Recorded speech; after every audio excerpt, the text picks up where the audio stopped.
ఓం శ్రీకృష్ణ పరబ్రహ్మణే నమః. భాగవతం.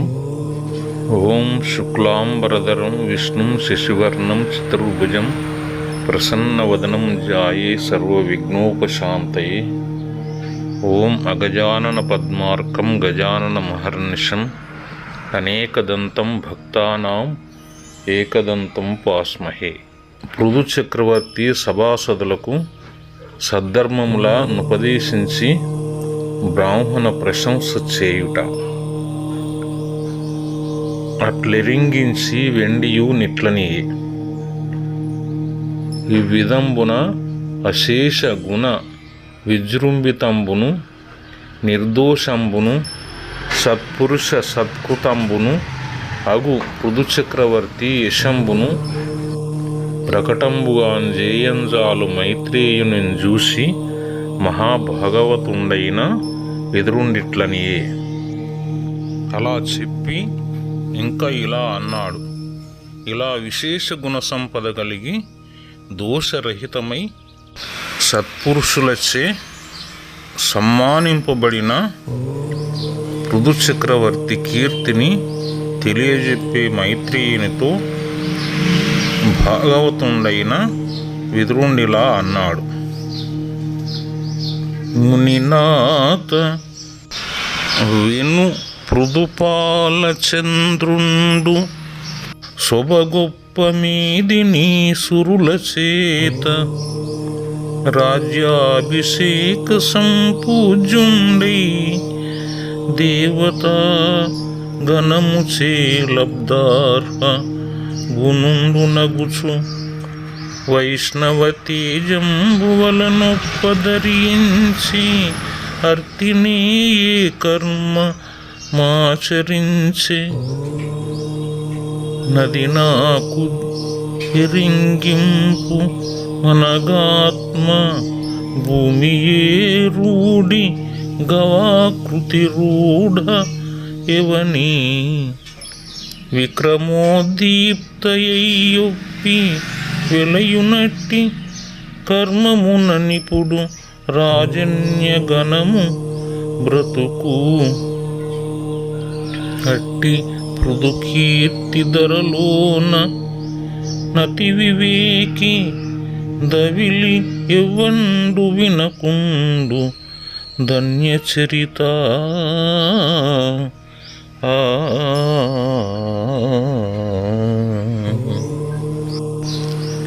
మునిశ్రేష్ఠ విను. పృథు చక్రవర్తి బ్రాహ్మణులచే రాజ్య పట్టాభిషిక్తుడై దేవతలచే సద్గుణాలు పొంది విష్ణు తేజంతో వెలిగిపోయాడు. ఆయన ఏ ఏ పనులు చేశాడో పాపరహితుడా నాకు తెలియజేయవయ్యా. భూమి ఏ విధంగా గోరూపంలో స్థిరపడింది, ఎవరి పరాక్రమ దీప్తితో వెలుగొందిన పద్ధతిలో ప్రస్తుత రాజులందరూ బ్రతుకుతున్నారో అట్టి పృథు చక్రవర్తి చరితాన్ని భూమిలో వివేకవంతుడైన వాడెవడైనా వినకుండా ఉంటాడా? నావుడు విని మైత్రేయుండా విదురునిన్ చూసి పలికి అతి వినయమునం భావన చరితుండు పృథుండు ధరావరసుతుండలగు యశుండు ప్రమదం బలరన్. ఆ పలుకులు విని మైత్రేయుడు విదురునితో ఇలా అన్నాడు. పవిత్రమైన ప్రవర్తనచే పృథు చక్రవర్తి రాజుల పొగడ్తలు పొంది సంతోషముతో పాలనం చేశాడు.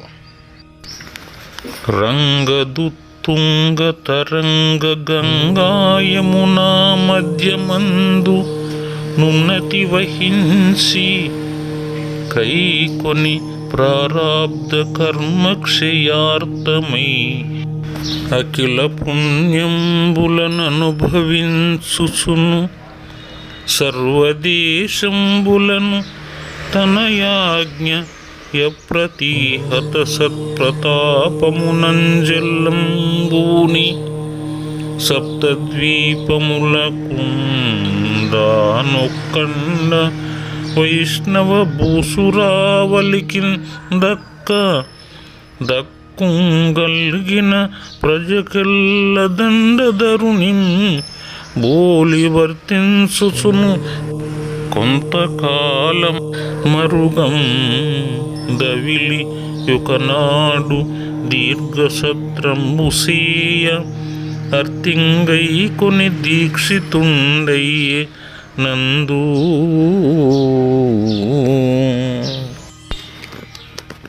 ఆ పృథు చక్రవర్తి గంగా యమునల మధ్య ప్రదేశములో నివసించాడు.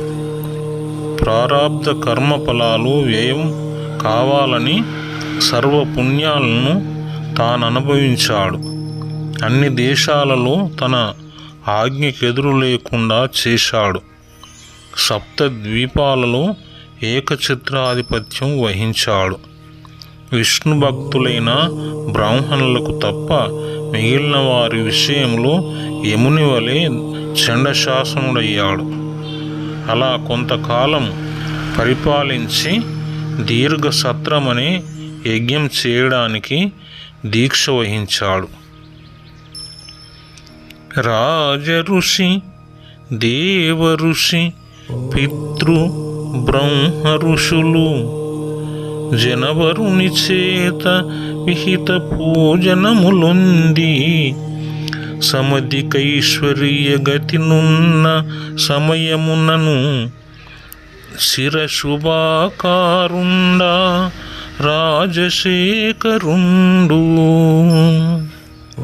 ఆ దీర్ఘ సత్రానికి రాజర్షులు, దేవార్షులు, పితృదేవతలు, బ్రహ్మార్షులు విచ్చేసి శాస్త్రోక్తంగా సమ్మానాలు అందుకున్నారు.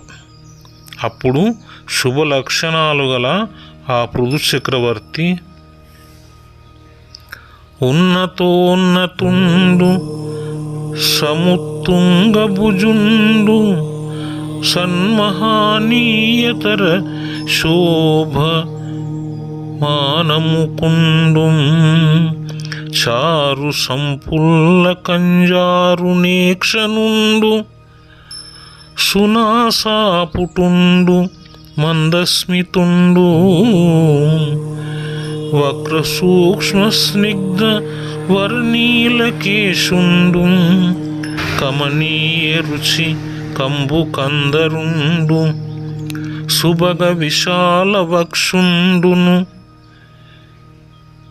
ద్రివలి శోభిత మధ్య బాగుండు పృథునితంబ మండలుండు నావర్త సమాన నాభి వివరుండును కాంచన స్తంభ విలసదూరు రాజితుండును అరుణ చరణుండును ధృత నవదుకోలోత్తరీయుండున్నత యశుండు.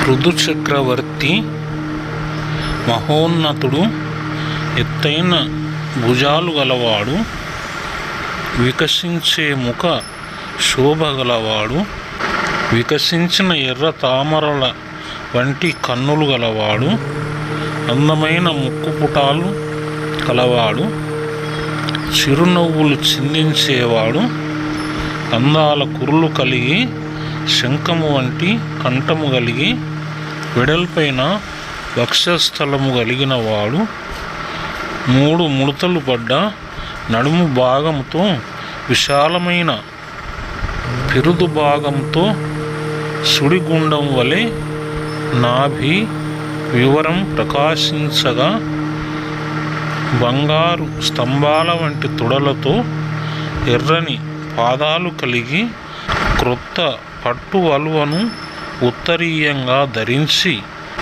ఆ మహాకీర్తిమంతుడు వెలిగిపోయాడు.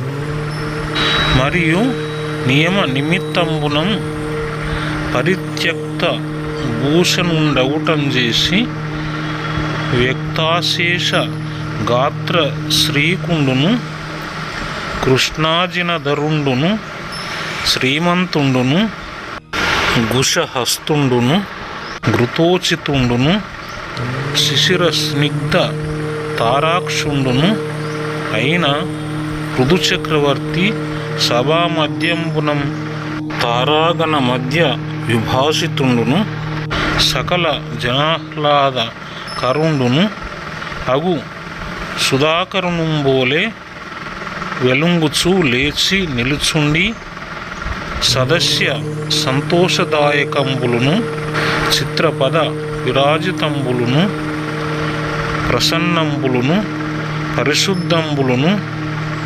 గంభీరార్థంబులును నవ్యాకులంబులును అయిన భాషణంబుల ఇట్లనియే.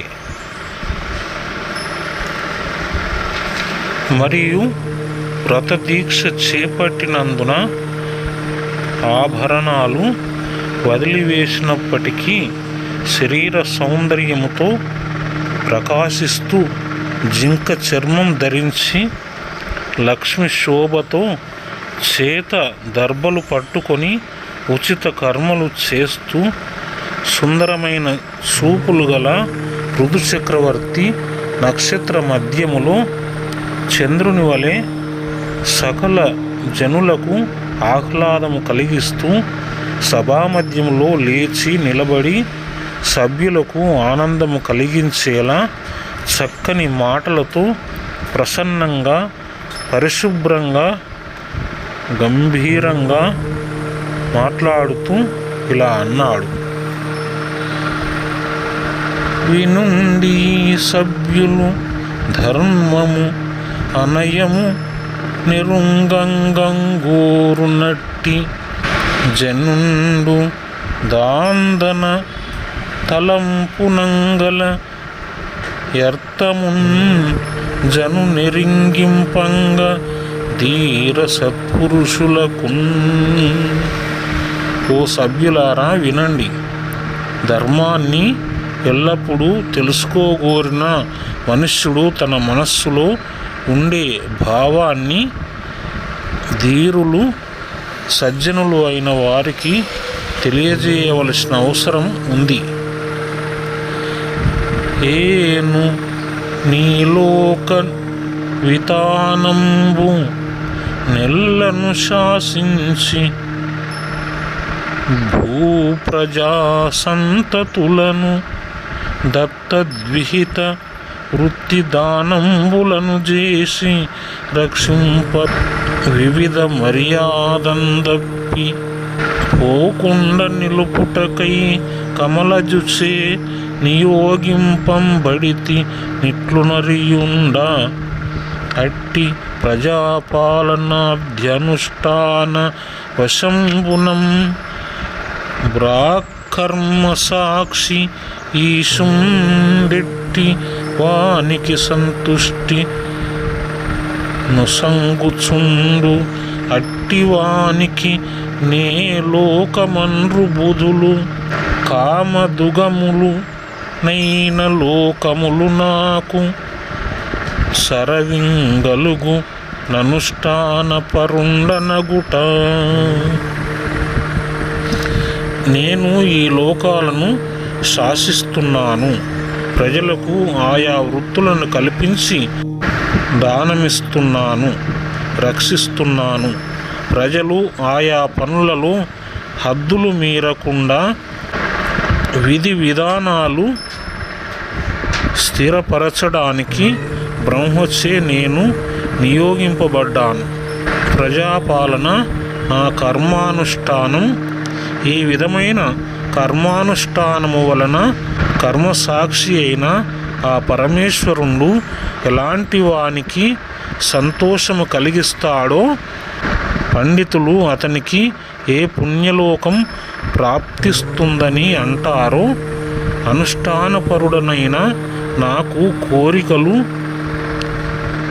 పిదికేవి అయిన పుణ్యలోకాలు వరుసగా లభిస్తాయి.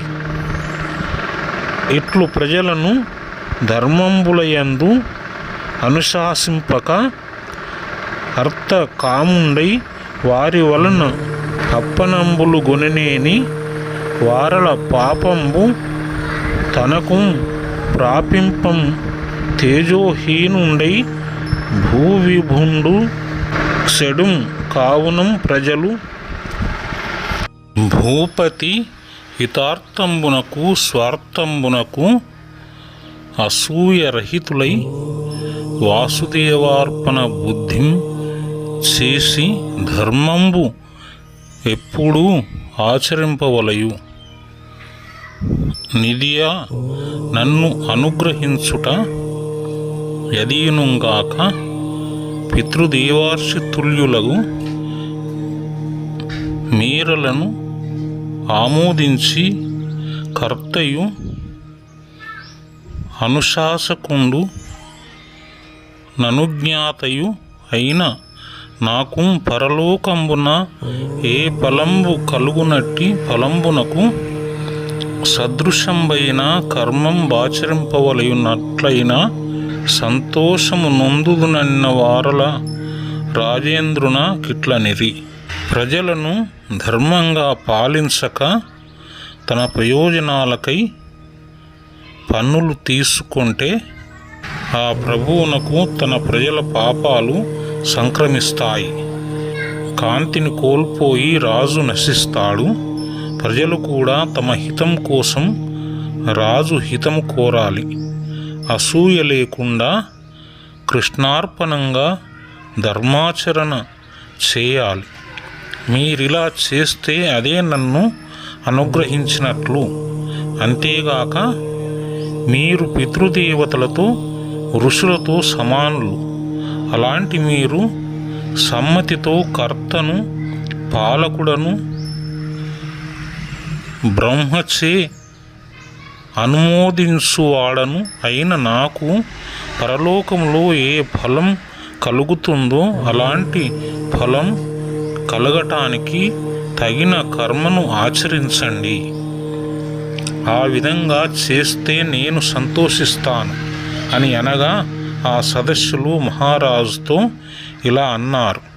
జననాయక ప్రజలిర వందిన ధర్మములెల్ల వాసుదేవార్పణ బుద్ధిని జేయవలయునంటివి అనయంబును వాసుదేవుండనం గలండె మహిన్. ఓ పృథు చక్రవర్తి, ప్రజలందరూ తమ పనులన్నీ భగవదర్పితంగా వాసుదేవార్పణం చేయాలని బోధించావు. వాసుదేవుడనేవాడు భూమిపై ఉన్నాడా? ఆ భగవంతుని రూప రేఖా విలాసాలు తెలియజేయమని ప్రజలు ప్రభువును కోరారు. కర్తుః శాస్తు రనుజ్ఞాతః అనుమోదితచ్చ ప్రయోజ్యస్య ప్రయోజకస్య అనుమతః. అనవిని వారికి మనుజేషుండను నర్హతములార వినుండయ్య తవిలి మీరు యజ్ఞాధిపతి అయిన అఖిలేశ్వరుండు గొన్ని మతములంగలండు ధీమంతులార.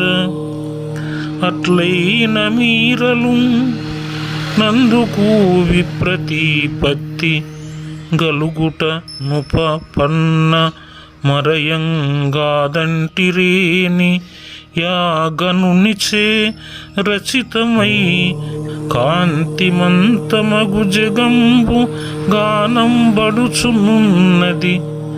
ఇట్టి ప్రపంచ రచిత కర్మ వైచిత్ర్యమమ్మేటి గలుగకున్న అమర నది తదుక్తులుపపన్నములు కావుగాన నవాసుదేవుండు గలండు మరియు. ఆ మాటలు విని ప్రజలతో పృథు చక్రవర్తి ఇలా అన్నాడు. ఓ యోగ్యులారా వినండి. యజ్ఞేశ్వరుడు కొన్ని సిద్ధాంతాలను అనుసరించి ఉన్నాడు. బుద్ధిమంతులారా, దీనికి విరుద్ధంగా మీరు భగవంతుడు లేదంటే ఆ భగవానుడు సృష్టించిన కాంతిమంతమైన ఈ ప్రపంచం ఇందలి చిత్ర విచిత్రాలైన కర్మలు ఆయన లేకుంటే అసలు లేవు కదా. అందువల్ల భగవంతుడు ఉన్నాడు. అదీనుగాక ఈ జగద్వైచిత్ర్యంబు కర్త అయిన ఈశ్వరుండు లేకున్నం కర్మవశంబునంజేసి యుపపన్నంబగు నంటిరేని. అదీగాక ఈ లోకములోని చిత్ర విచిత్రాలు వాటి కర్త అయిన భగవంతుడు లేకున్నా కర్మవశంగా కలుగుతాయని అన్నారనుకోండి. కర్త అయిన ఈశ్వరుడు లేకున్నా కర్మలు జరుగుతాయనుకునేవారు నాస్తికులు. శివుని ఆజ్ఞ లేనిదే చీమైనా కుట్టదు అనుకునేవారు ఆస్తికులు. స్వస్తి.